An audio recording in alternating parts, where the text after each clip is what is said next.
আমাদের চ্যানেলে এমন কিছু বিষয় নিয়ে আলোচনা করা হয় যেগুলো মানুষের অনেকের জানা আবার অনেকেরই অজানা। কিছু খাবারের বিধিনিষেধ। আমরা নিত্য নতুন খাবার খেয়ে থাকি, কিন্তু জানি না কোন খাবার কোন সময় খাওয়া উচিত। আজকের এই ভিডিওর মাধ্যমে আমরা অনেক কিছুই জানতে পারবো। ভিডিওটি যদি সম্পূর্ণ দেখেন তাহলে আশা করি আপনারা কিছু শিখেই যাবেন।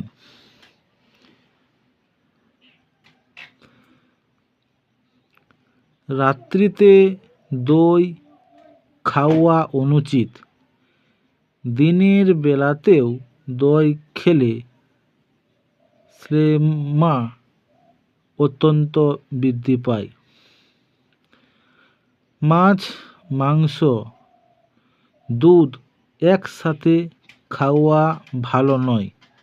অর্থাৎ মাছ মাংস যখন খেতে হয় তখন দুধ না খেয়ে 2-1 ঘন্টা বাদে দুধ খাওয়া উচিত।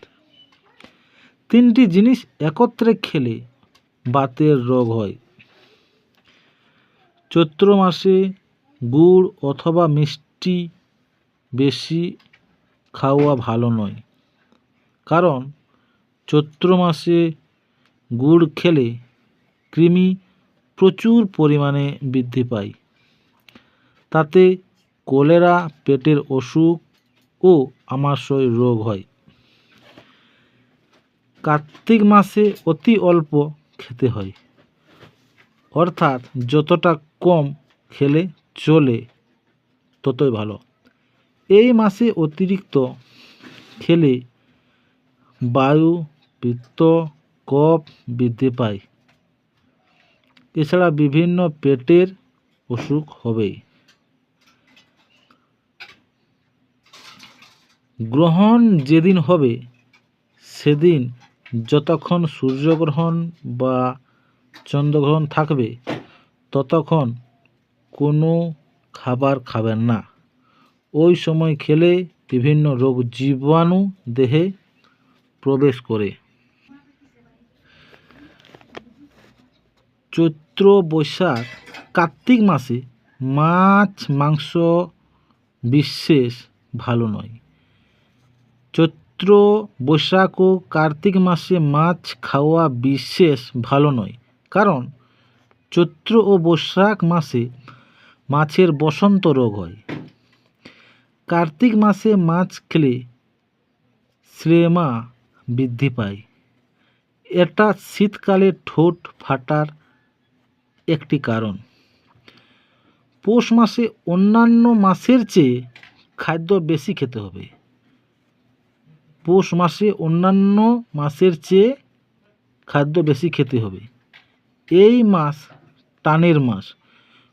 কম খাদ্য খেলে শরীর দুর্বল হয়। অমাবস্যা, পূর্ণিমা, একাদশীতে মাছ মাংস ভাত না খাওয়াই ভালো। আটার রুটি অথবা ফল খাওয়া ভালো, না হলে শরীরে শ্লেষ্মা বৃদ্ধি পাবে। মুড়ি, মধু ও ঘি খেলে জল খেতে নেই। ভরা পেটে ঘি খেতে নেই, তাতে অম্বলের রোগ হয়। সন্ধ্যার সময় কখনো আহার করতে নেই। এই সময় খেলে শরীরের বিশেষ ক্ষতি সাধন করে। তাল ও কলা একসঙ্গে খেতে নেই। এটা খেলে কৃমি বৃদ্ধি হয়। 1 ঘন্টার মধ্যে কৃমির উপদ্রব অনুভব হবে। কলা, গুড় অথবা চিনি, বাতাসা একসঙ্গে খাওয়া উচিত নয়। এর ফলেও কৃমি অত্যন্ত বৃদ্ধি পায়।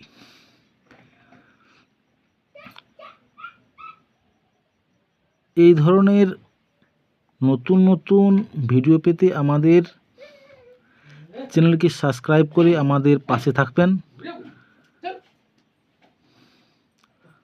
দেখা হবে নতুন অন্য কোনো ভিডিওতে।